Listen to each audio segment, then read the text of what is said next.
Berita Al-Hijrah 15 Zulhijjah 5 Ogos, letupan di Beirut angka korban dijangka meningkat.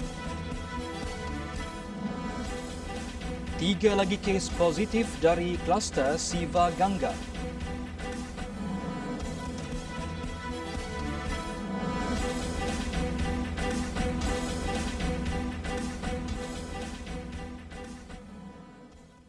Bismillahirrahmanirrahim. Assalamualaikum warahmatullahi wabarakatuh. Berita Al-Hijrah malam ni bersama saya Adi Akmal Shahrom. Laporan malam ini kita mulakan dengan insiden letupan di Beirut, Lubnan. Angka kematian akibat tragedi itu mencecah lebih 100 orang, manakala lebih 4,000 lagi cedera. Jumlah itu dijangka meningkat ketika operasi mencari dan menyelamat masih giat dijalankan. Letupan kuat di pelabuhan yang menggegarkan Beirut itu berlaku sekitar jam 6 petang waktu tempatan. Menerusi rakaman video, letupan kedua berlaku dengan lebih kuat sehingga mencetuskan bola api ke udara, seterusnya menggegarkan bandar berkenaan. Orang ramai dilihat bertempiaran lari untuk menyelamatkan diri kerana menyangka ia adalah gempa bumi. Letupan itu juga dapat dirasai di Cyprus yang terletak kira-kira 200 km dari lokasi kejadian. Tragedi dahsyat berkenaan turut menyebabkan bangunan rosak teruk termasuk kediaman bekas Perdana Menteri Saad Hariri. Serpihan kaca juga berselerakan di kawasan sejauh 25 km. Ia berpunca daripada 2,750 tan baja amonia nitrat yang disimpan bertahun-tahun di gudang berhampiran pelabuhan.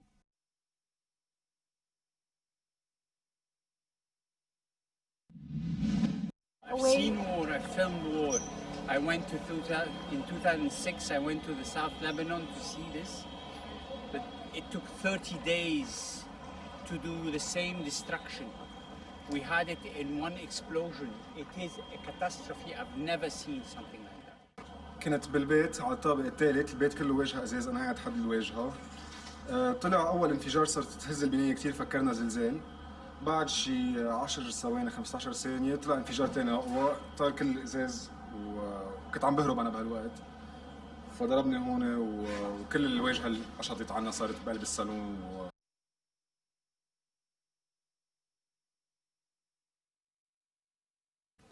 Insiden itu turut mengorbankan 4 jururawat dan pesakit di Hospital St. George di Lubnan. Jurucakap hospital berkenaan berkata lebih 200 kaki tangan hospital dan pesakit cedera kesan daripada letupan kuat itu. Visual yang dipaparkan oleh Reuters menyaksikan hospital berkenaan terjejas teruk dan terpaksa menghentikan operasinya buat sementara waktu. Turut kelihatan serpihan kaca dan perabot bertaburan di kawasan hospital. Sementara itu di Hospital Khoury, orang ramai memenuhi perkarangan hospital untuk mengetahui perkembangan ahli keluarga mereka yang tercedera. Ketika ini, hospital berkenaan merawat lebih 300 mangsa yang cedera. Ada juga pesakit yang terpaksa dihantar ke hospital di bandar lain kerana tidak dapat menampung jumlah mangsa cedera. Letupan dahsyat itu mengingatkan mereka kepada tragedi seumpama itu ketika Perang Saudara pada 1975 hingga 1990. Dan untuk mendengar sendiri pengalaman penduduk yang berhadapan dengan situasi gegaran letupan itu, kami bawakan kepada anda di talian Skype sekarang ini salah seorang penduduk tempatan di Beirut, Lubnan, dan kami dimaklumkan beliau mempunyai ahli keluarga yang turut tercedera ketika berada berhampiran di tempat kejadian. Assalamualaikum, Mr. Loai Seruji. Waalaikumsalam warahmatullahi. Firstly, we would like to convey our deepest condolences to the people of Lebanon. The explosion really shocked the world. How's the situation there currently? Can you describe the experience? First, thank you for your words. Second, it's a catastrophe. It's a big, huge bomb. We didn't feel or saw like this before. We are talking about same that 2006 when Rafiq Hariri was killed. It's a big catastrophe. We are feeling so sorry. People are now homeless. People without any food, without any shelter to live there. Also, about more than 100 people are killed. Now we are trying to reach more than this number. More than 4,000 people are injured, and also the number is increasing. Hospitals yesterday were not responding anymore. They are turned off. No electricity in Beirut yesterday. It's a big catastrophe. Yeah. Is there any of your friends or family involved in the incident? It's all Lebanon's injured. Yes, there is friends who are injured. Also, there are material damaged for our families and our friends here in Beirut and beside Beirut. Okay, all right. Mr. Lawai, the level of destruction of this catastrophe is unimaginable, both physically and psychologically. So how's the people of Lebanon coping with this disaster so far? At first, I think all people worldwide saw the huge amount of bombs that happened. Also, they saw the videos of children are running away and screaming, and it's a huge problem. And I think Lebanon is not able to handle it now, especially after the economical crisis and COVID-19 and this situation. Now we are trying to help people. All Lebanese people are supporting. They are supporting by places so the homeless people are living in. Also, we are supporting by food. Yesterday all night, the people were donating blood in all Lebanese hospitals. It's people are trying to handle it. We are we are dealing with the patients of people. Here's the people were trying to feel the war again, and we hope no one can feel this situation that we are feeling in. Okay, thank you so much, Mr. Lawai Suruji, for joining us in Al Hijrah News tonight. Again, our prayers and deepest condolences to you and thank you also for to the your people support. of Lebanon. May Allah ease the pain. Assalamualaikum, brother. Amin. Thank you. Salam. Itu tadi Lawai Suruji, salah seorang penduduk di Beirut, Lebanon. Kita akan laporan seterusnya. Presiden Lebanon Michael Aoun mengisytiharkan darurat di Beirut selama 2 minggu susulan tragedi yang meragut banyak nyawa itu. Berita yang baru kami terima juga melaporkan kira-kira 300,000 penduduk hilang tempat tinggal. Menerusi akaun Twitternya, Aoun mempertikaikan tindakan gudang berkenaan yang menyimpan 2,750 tan amonia nitrat tanpa sebarang langkah keselamatan. Beliau turut berikrar untuk mengambil tindakan tegas kepada pihak yang bertanggungjawab sehingga menyebabkan letupan itu. Sementara itu, Perdana Menterinya Hassan Diab berkata pihaknya tidak akan melepaskan mana-mana individu yang terlibat dan dikenakan hukuman setimpal sehingga menyebabkan kematian dan kerosakan.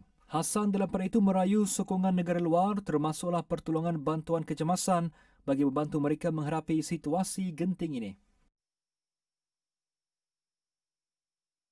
Beberapa pemimpin dunia turut melahirkan solidariti dan simpati terhadap tragedi yang berlaku di Beirut, tidak terkecuali Malaysia menerusi Menteri Luar Datuk Seri Syamuddin Tun Hussein. Menerusi Twitter Datuk Seri Syamuddin, beliau berkata Malaysia sedia menghulurkan apa jua bentuk bantuan yang diperlukan.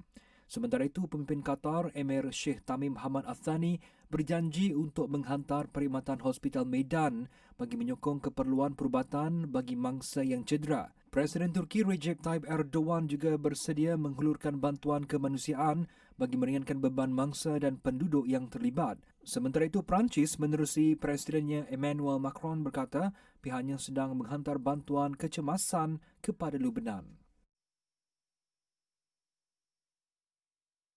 Tiada pegawai atau anggota pasukan misi pengaman Batalion Malaysia Malbat di Lebanon terlibat dalam tragedi letupan di Beirut. Panglima Angkatan Tentera ETM Jeneral Tan Sri Effendi Buang ketika mengesahkan perkara itu berkata sebarang tindakan lanjut oleh pasukan berkenaan bergantung kepada arahan Pertubuhan Bangsa-Bangsa Bersatu PBB. Anggota tentera kita di sana ni ataupun misi kita di sana ni di bawah PBB kan. Maka apa-apa pengarahan dan juga tindakan yang akan dilakukan oleh kita ni kan, kita akan menunggu tanda arah daripada PBB dulu.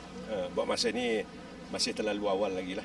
Tambah beliau, ATM sentiasa meneliti perkembangan terkini dan tindakan lanjut akan dijalankan sekiranya berlaku sesuatu yang mungkin boleh membahayakan misi.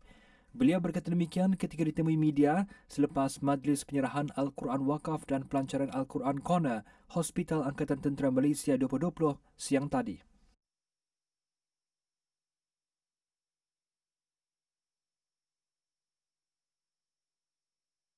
أعوذ بالله من الشيطان الرجيم بسم الله الرحمن الرحيم الحمد لله رب العالمين الرحمن الرحيم مالك يوم الدين إياك نعبد وإياك نستعين اهدنا الصراط المستقيم صراط الذين أنعمت عليهم غير المغضوب عليهم ولا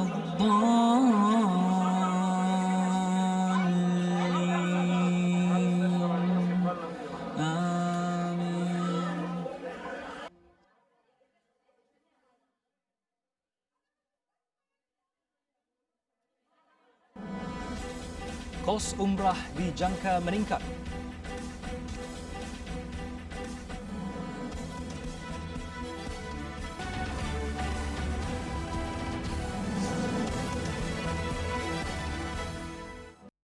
Bertemu kembali. Kos menunaikan umrah dijangka meningkat sekiranya Kerajaan Arab Saudi memberi kebenaran bagi pelaksanaan ibadah itu bulan depan. Menteri di Jabatan Perdana Menteri Datuk Dr. Zulkifli Mohammad Al-Bakri berkata kenaikan itu mengambil kira aspek pematuhan prosedur operasi standard SOP selain penambahbaikan aspek keselamatan dan kesihatan untuk mengelak risiko penularan COVID-19 dalam kalangan jemaah. Yang ini boleh jadi berlaku ini berdasarkan situasi semasa. Macam kita balik kampung lah hari raya, bila kita balik naik kapal terbang pun harga pun kadang-kadang boleh jadi berubah dengan sebab adalah peraturan dan seumpamanya. Jadi yang itu tidaklah pelik kalau berlaku perkara seperti itu. Cuma saya lebih concern dari sudut keselamatan, kesihatan. Isu kenaikan kos itu akan diperhalusi pihaknya termasuk mengambil kira kos pelaksanaan ujian saringan jemaah. Mengulas lanjut katanya, Malaysia menyambut baik apa sahaja keputusan Arab Saudi membabitkan ibadat itu dan bersedia menghantar jemaah umrah selepas kebenaran semula menunaikan ibadat terbabit diberikan. Bagaimanapun katanya, kemaslahatan dari segi kesihatan akan menjadi keutamaan dan perkara itu bergantung kepada situasi semasa pandemik COVID-19. Beliau berkata demikian kepada media selepas melawat dan menyampaikan sumbangan kepada Mahat Tahfiz Al-Quran Masjid Lama di Kampung Lambur Kanan Bota, Parit hari ini. Sementara itu, 21 kes positif dilaporkan hari ini termasuk 3 daripada kluster yang aktif di negara ini, Siva Gangga. Ketua Pengarah Kesihatan Datuk Dr. Nur Hisham Abdullah dalam kenyataannya berkata, ketiga-tiga kes tersebut dikenal pasti daripada kes generasi kedua kluster berkenaan. 3 kes baru daripada kluster Siva Gangga dikesan semalam dan telah dimasukkan ke Hospital Sultanah Bahiyah Kedah untuk rawatan. Ia menjadikan kini 24 orang telah dijangkiti daripada restoran nasi kandar di Napuh itu. Manakala 754 yang sudah menjalani swab test disahkan negatif dan 869 lagi masih menunggu keputusan.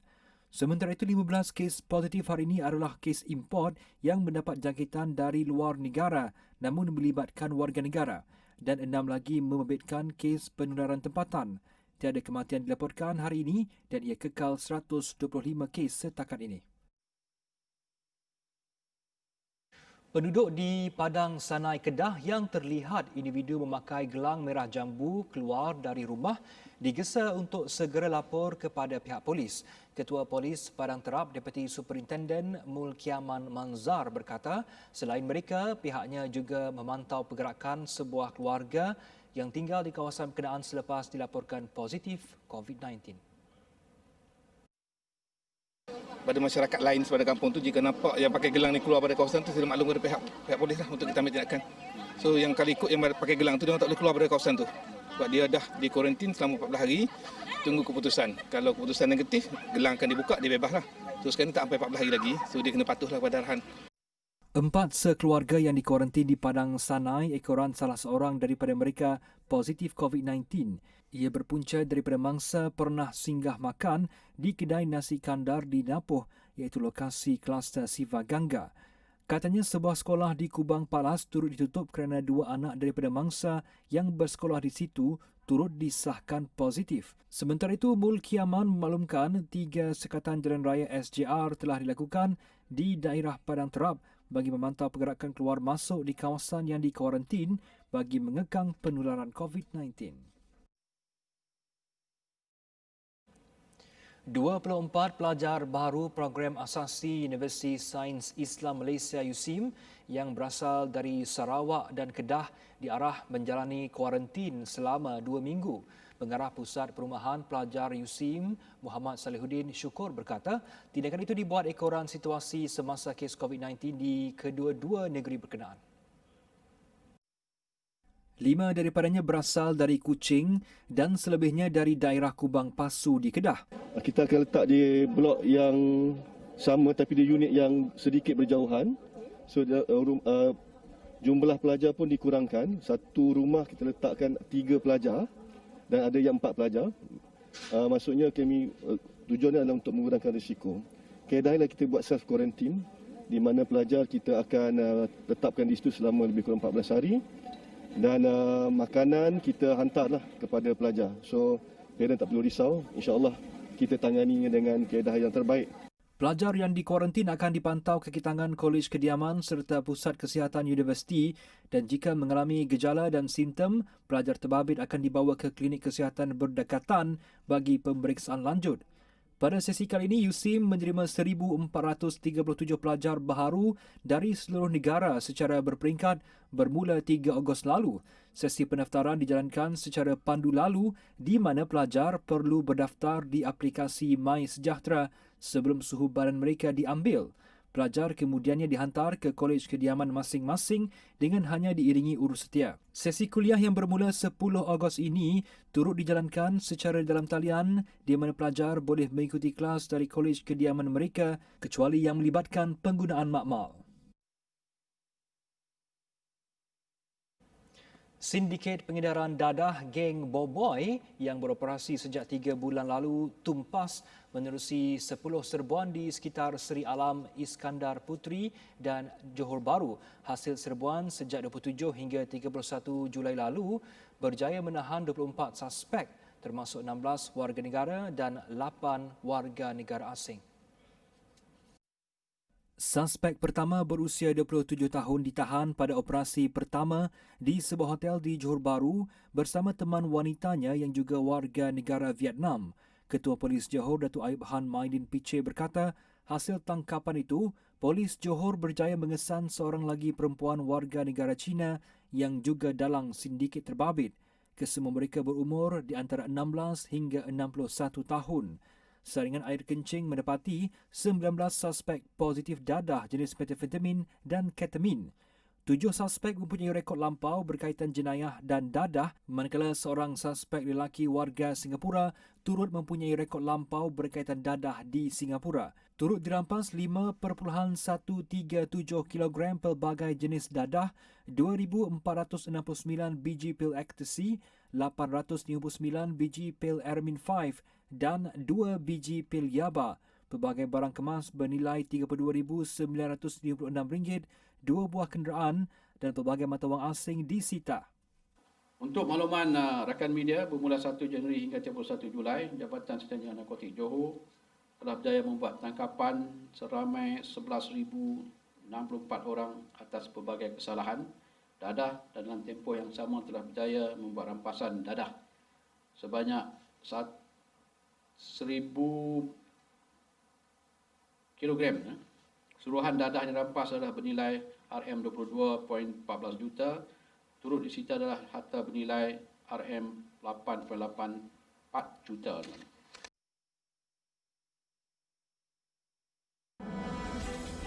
Pasca PKP, peniaga hanya cukup-cukup makan.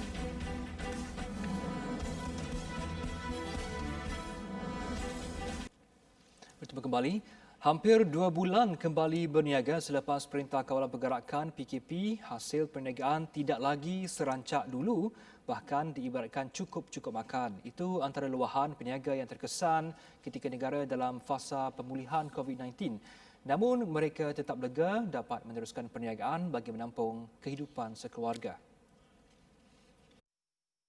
Peniaga air soya di Bazar Pantai Dalam Amrisa Ramli berkata, jika sebelum PKP, jualan air soyanya akan habis seawal jam 3 petang. Namun sekarang tidak lagi. Kalau sebelum PKP ni kita berniaga, Alhamdulillah lah. Tapi ni setakat lepas-lepas makan lah. Tak ada banyak macam dulu, okey. Sekarang ni dah kurang. Tapi sehari-hari sekarang untuk lepas-lepas makan lah. Lepas sewa rumah apa semua kan. Itu je lah, tak ada lebih macam biasa. Biasa terlebih-lebih. Kalau sewa rumah kita boleh bayar 2 kali lah. Kalau sekarang ni memang berjimat-jimat lah. Memang keadaan terpaksa kan. Jelasnya walaupun tidak mendapat keuntungan seperti selalu, beliau tetap bersyukur kerana masih mempunyai wang untuk menyara kehidupan seharian. Situasi sebegitu turut dirasai seorang peniaga sayur. Ada terasa kekurangan lah, pendapatan kita kurang. Tapi bolehlah untuk cari rezeki tu boleh. Alhamdulillah lah. Kalau saya meniaga pasar tani dengan pasar malam. Pasar malam dari start pukul 4 sampai pukul 10 malam. Kalau pasar tani pagi, dari 7 pagi sampai pukul 12 tengah hari. Time tu memang habis semua. Habis lah meniaga dia. Kalau hari yang sekarang ni lain. Ni lain lah. Ini kira untuk makan boleh lah. Situasi yang dialami sepanjang 2 bulan itu memaksa peniaga mencari alternatif lain agar mendapat keuntungan yang sama seperti sebelum ini, antaranya menggunakan perkhidmatan aplikasi Foodpanda dan GrabFood. Sejak PKP mula start jual, rasanya dah bertambah sikitlah kita punya jualan banding dengan yang dulu. Lepas tu kita pun buat juga online. Macam Foodpanda dengan Grab jugalah. Namun rata-rata mereka berkata bantuan yang diberikan kerajaan seperti penjana sedikit sebanyak dapat membantu mereka meneruskan perniagaan. Mereka dalam pada itu berharap penularan COVID-19 di negara ini segera berakhir agar perniagaan mereka kembali rancak seperti dahulu dan tiada lagi Perintah Kawalan Pergerakan PKP dikuatkuasakan. Kewajipan pemakaian pelitup muka di tempat awam menyebabkan penggunaannya meningkat. Namun ia menjadi kebimbangan banyak pihak dengan pembuangannya yang dikhawatiri boleh menjejaskan alam sekitar. Menurut Timbalan Menteri Alam Sekitar dan Air, Datuk Dr. Ahmad Masrizal Muhammad, pelitup pakai buang itu tidak akan menyebabkan pencemaran. Ekoran pengurusan pembuangan sisa negara ini diurus dengan baik dan sistematik. Saya yakin apabila semua memainkan tanggungjawab, sebab perkara ini perkara kecil, perkara berkaitan dengan emas ini perkara yang terlampau kecil. Kita masuk dalam poket kan, budak-budak pergi sekolah, maka kita kena lenturkan anak-anak kita, didik mereka, beri kesedaran kepada masing-masing. Kita guna, tetapi kita mesti tahu cara untuk menguruskan penggunaan itu supaya akhirnya ia dapat dihapuskan dengan cara yang sistematik dan sempurna dan tidak menjelaskan alam sekitar.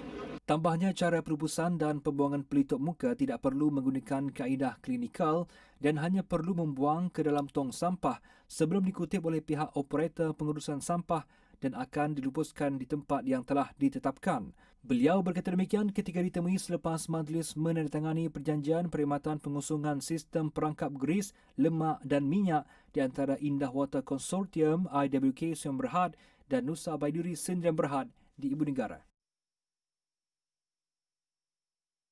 Di India, seorang wanita di Madhya Pradesh dipaksa memikul suami di atas bahunya gara-gara menjalin hubungan sulit dengan rakan sekerja. Wanita berkenaan turut dipukul dan diarak dengan tujuan mengaibkannya di khalayak ramai.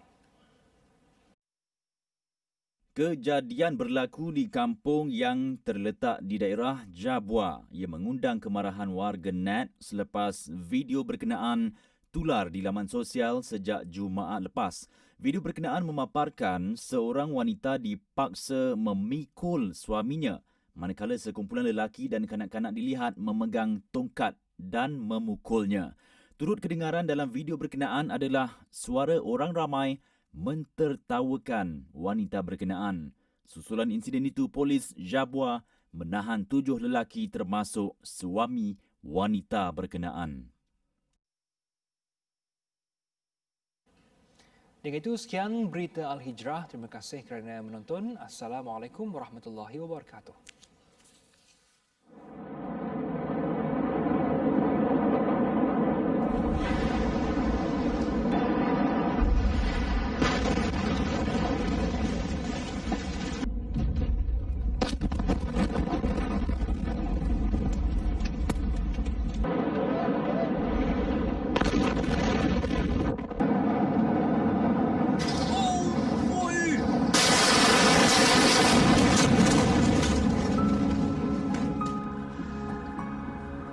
Inna lillahi wa inna ilaihi raji'un.